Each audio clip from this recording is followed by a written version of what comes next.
The Disrupt Education vlog can be found on YouTube. To hear it in podcast form, search Disrupt Education on any of the following podcast platforms: Anchor, Apple Podcasts, Google Podcasts, Breaker, Castbox, Overcast, Radio Public, Pocket Cast, Spotify, or Stitcher.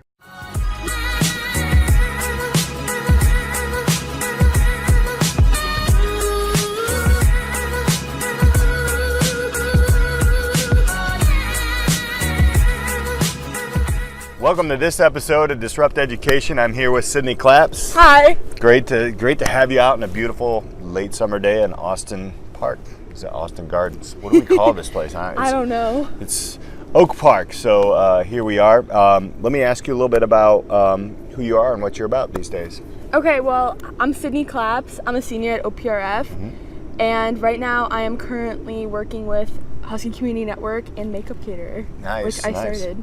Tell us a little bit about your path in education, because you have not a typical high school student's path into your senior year. You've been to New York twice and those types of things. Tell us a little bit about that. Well, basically for my entire educational career, I've had to go to so many extra steps. Like I was always in below level math, below level reading. I had to go to literacy support because I had a lisp, speech impediment, all of those things. But my older brother, he was the smartest kid ever. He would be the kind of kid show up for those tests and I'd be in the 20th, 10th percentile. Yeah. He'd be in the 90th. And I really want to be like that. So I had to work really hard, and then because I wanted it so bad, so I still was in literacy support freshman year, but then I got kept working and working and working. And now I'm in AP English. Yeah. Tell us about that work ethic. How did you, what kind of steps did you take to get there? I asked my counselor, and I was like, I really want to be in the honors and AP classes, and she's like, I would love to put you there, but you're not at that level yet because I can't just skip, because even though it just seems faster, or you have the fun honors name, there's different things that I just didn't learn. So I had to go back and take those classes. Last year I was in an honors class, but I was in an honors class with all sophomores, and I was a junior, but it was still an honors class. Right. And so I was like, ooh, and that was really exciting, and it was the hardest class ever.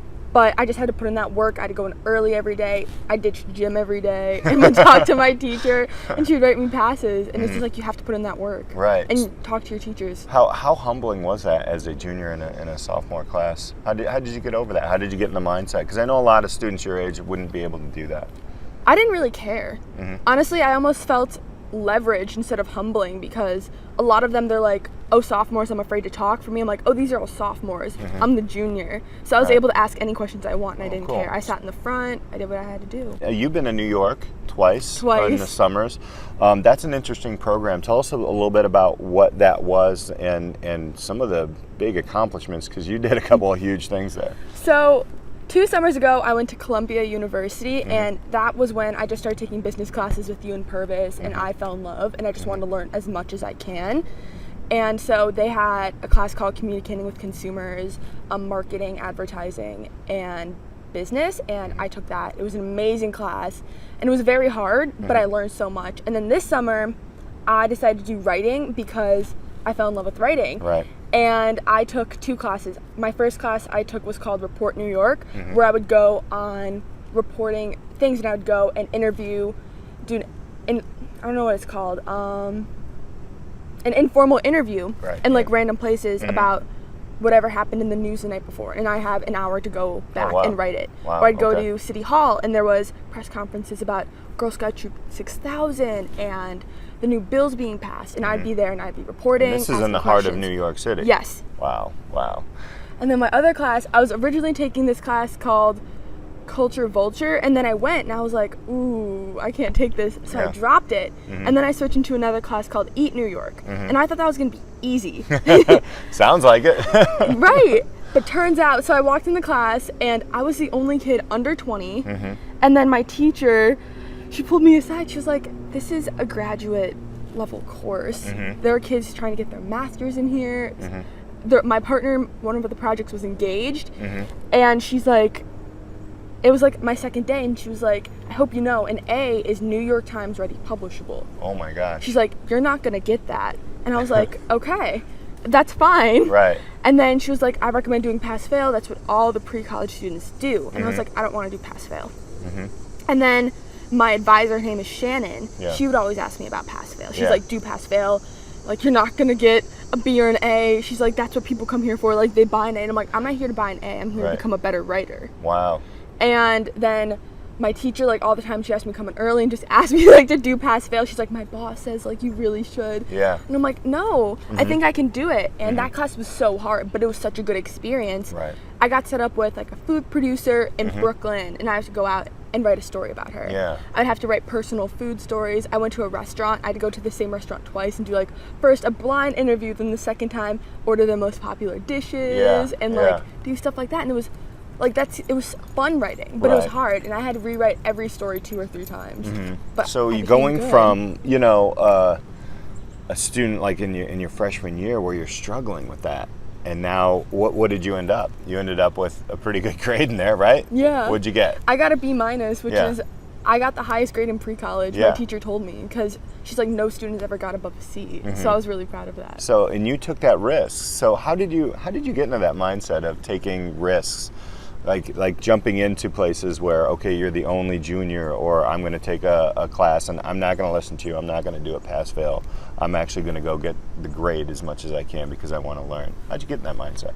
Honestly, I just want it. Like, I want it so bad. Yeah. I want to become the smartest person I can be, and I'm willing to do whatever it takes. Yeah. And I feel like pass-fail, for me personally, if I'm like, oh, if it's just pass-fail, she's not going to fail me. She likes me. Yeah. And I blow it off. And I didn't want to blow it off. Yeah. I liked having the struggle, and I had 5 papers a week and 2 papers a day. And, like, my writing got extremely better. Yeah. And I'm really proud of that and excited to, like, bring that forward. So, you know, with I know you're a senior going into your senior year now, and so much experience in different places in the United States, and collegiate experience now.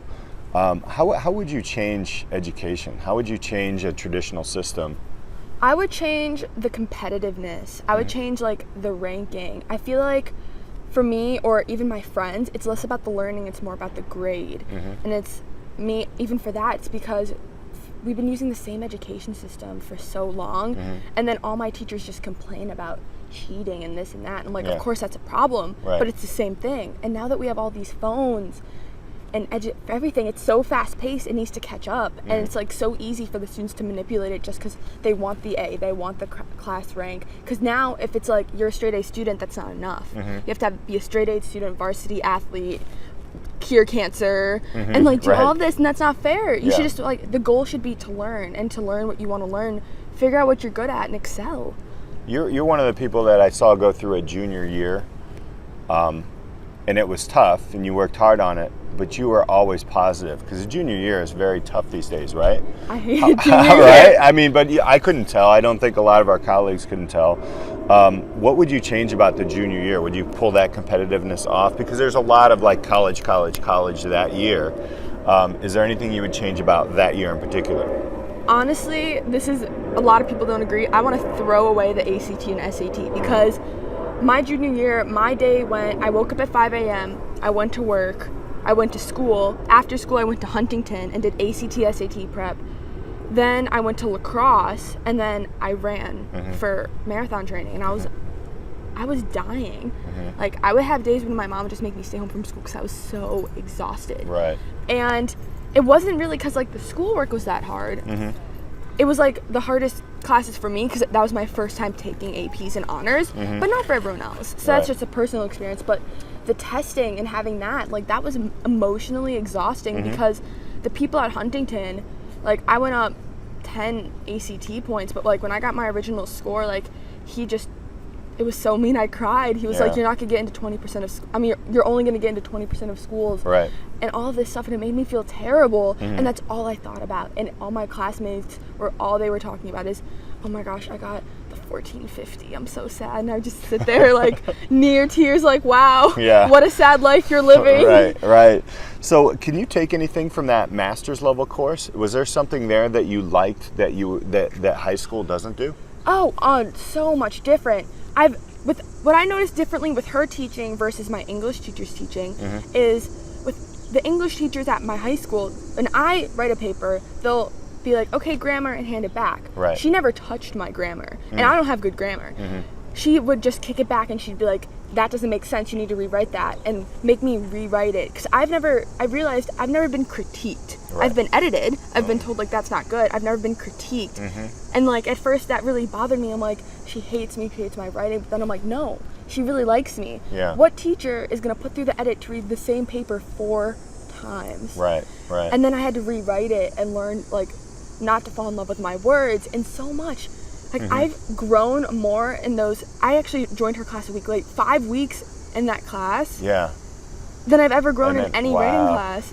So you joined the class late and Yeah. still pulled the B minus. Wow. It's that's because amazing. she saw improvement, because I improved so much. It's growth mindset. It's growth mindset. What's next for Sidney Claps? What is next for Sidney Claps? I want to help Husky Community Network soar.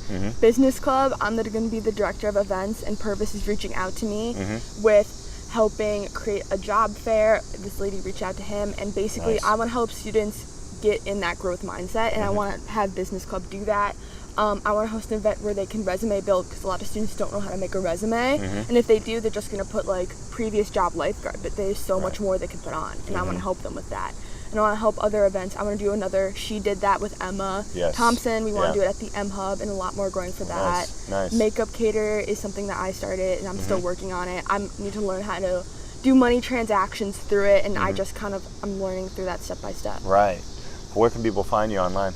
People can find me online on Instagram, Twitter, Snapchat, Visco, anything, just at Sidney Claps. Awesome. I appreciate it. Thank you so many much. words of wisdom. I'm so proud of who you are, and getting a master's B minus is ridiculously awesome.